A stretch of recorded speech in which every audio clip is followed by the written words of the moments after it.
Il était une fois dans un pays lointain, un prince très orgueilleux et arrogant nommé Golo, qui était craint dans tout le royaume. Le prince Golo était le fils unique du roi, et l'héritier présomptif du trône de son père. Son père, le roi gisait malade sur son lit mourant, et le prince ne pouvait pas attendre que son père meure, pour qu'il soit couronné roi du village.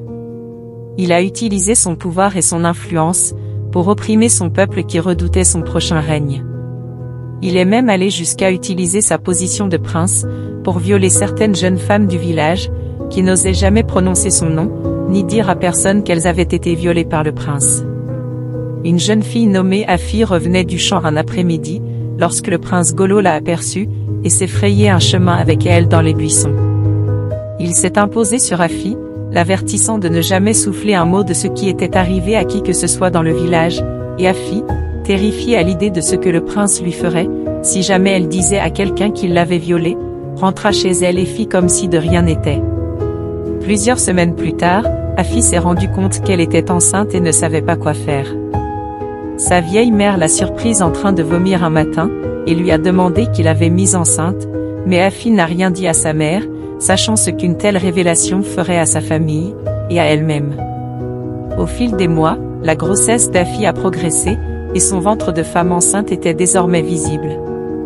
Elle est devenue la risée du village, alors que tous les villageois se demandaient qui était responsable de sa grossesse.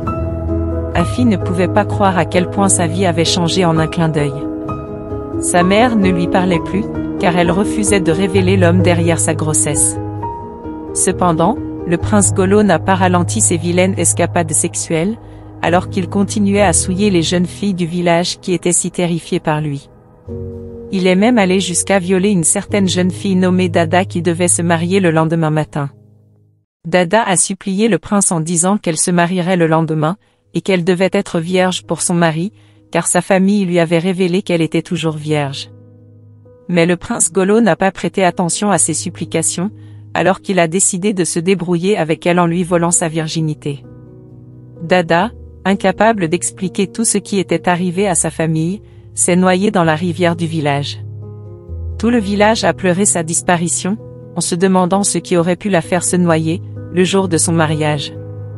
La nouvelle de la mort de Dada parvint au prince, qui n'éprouva aucun remords pour ce qu'il avait fait, et comment ses actes ignobles affectaient la vie de ses victimes.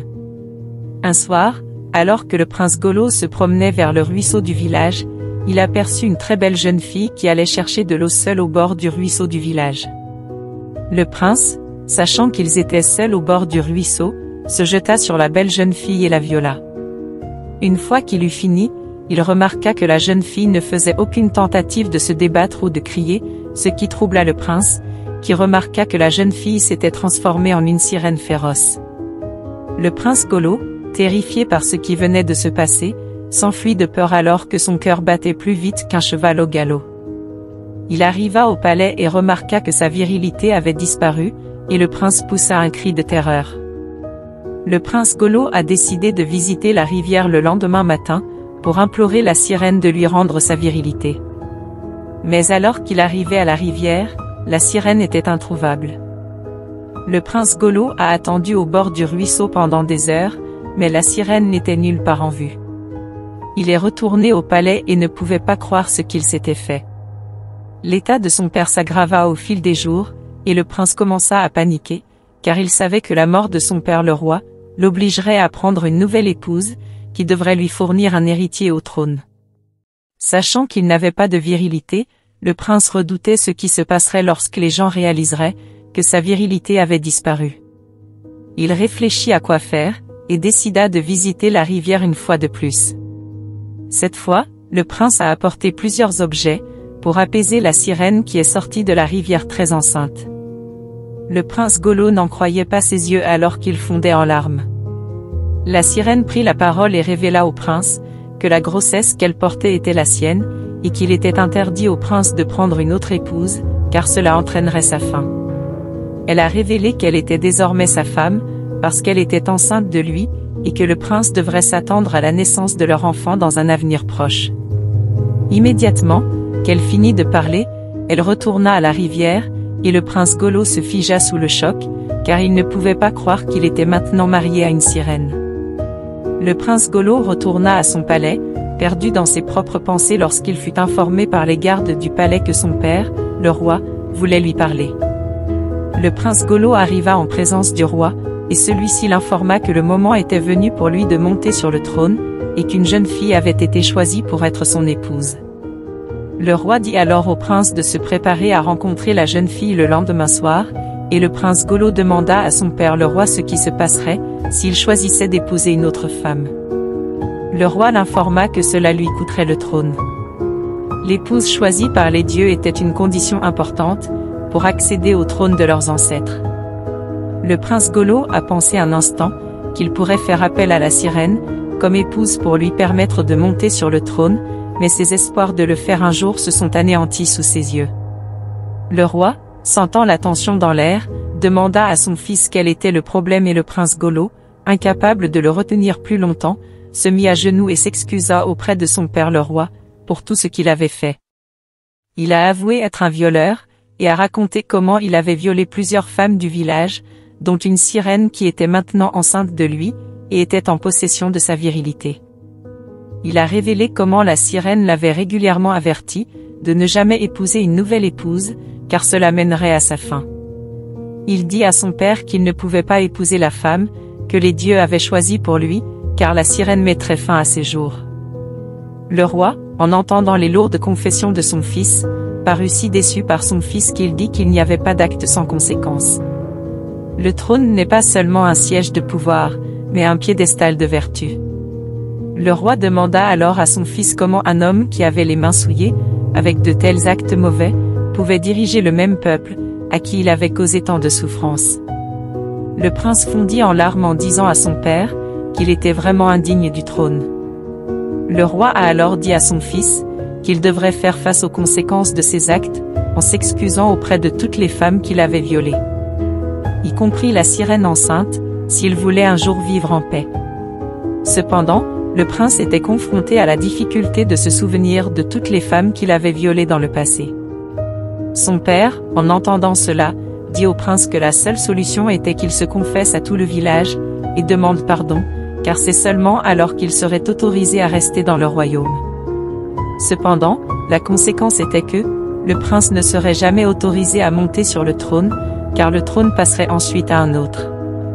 Le prince Golo, bien que triste, a accepté de se confesser à tout le village, et les gens ont été choqués d'entendre toutes les mauvaises choses que le prince avait faites.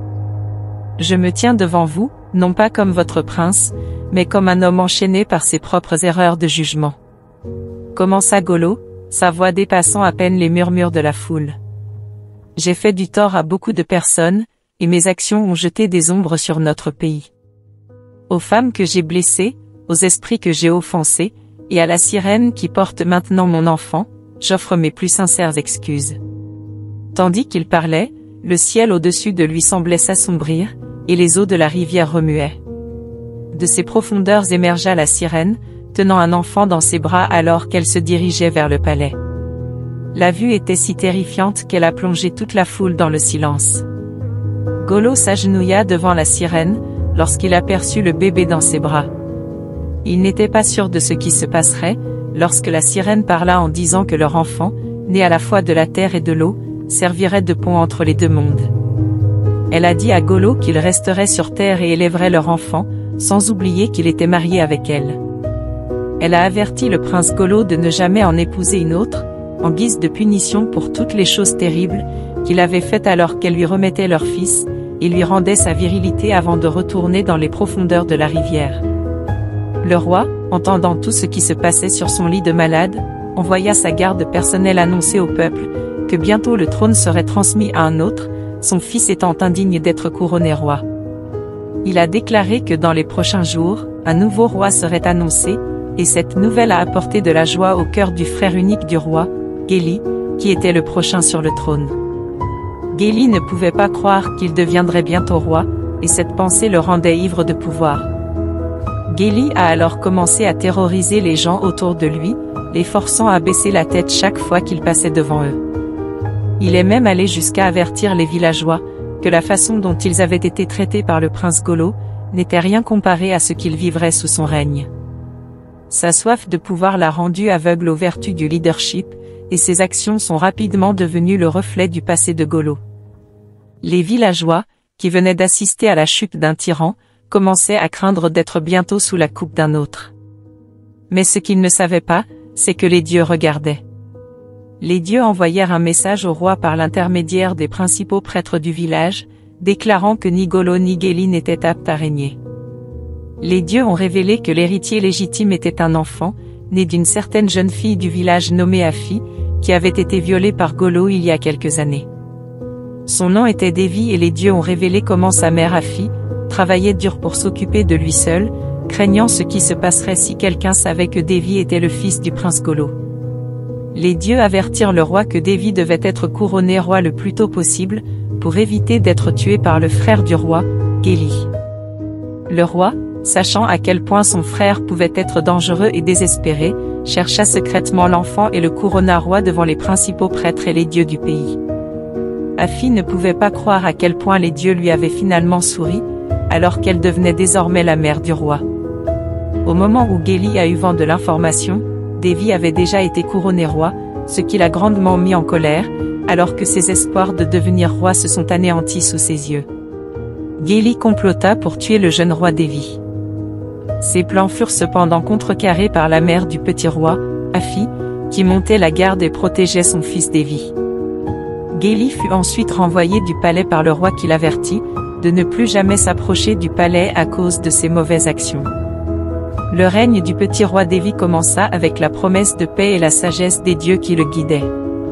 Sous la garde de sa mère et sous la tutelle de son grand-père, Devi est devenu un dirigeant sage et juste aimé de tous. Il a unifié la terre et a apporté la prospérité au royaume. Quant au prince Golo, il a présenté ses excuses à Afi et à son fils pour tout ce qu'il leur a fait subir. Plus tard, il quitta le palais, et passa ses journées dans une retraite tranquille à élever le fils qu'il avait avec la sirène.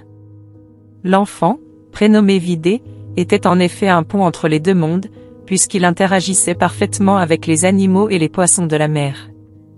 Sa mère, la sirène, lui rendait visite de temps en temps, et le prince Golo vécut toute sa vie marié à la sirène, incapable d'en épouser une autre. La leçon à tirer de cette histoire est que, nos actions ont toujours des conséquences. N'opprimez pas les autres, parce que vous avez le pouvoir de le faire, car aucune mauvaise action ne restera jamais impunie. Le leadership est un privilège de servir, et non une opportunité de dominer et de terroriser vos sujets. Soyez toujours humble, quelle que soit la position dans laquelle vous vous trouvez. En tant que véritable leader, servez votre peuple, et soyez un exemple et modèle. J'espère que vous avez apprécié l'histoire, aimez, abonnez-vous et laissez un commentaire, cela nous aide à développer notre chaîne, je vous verrai dans notre prochaine histoire. Au revoir.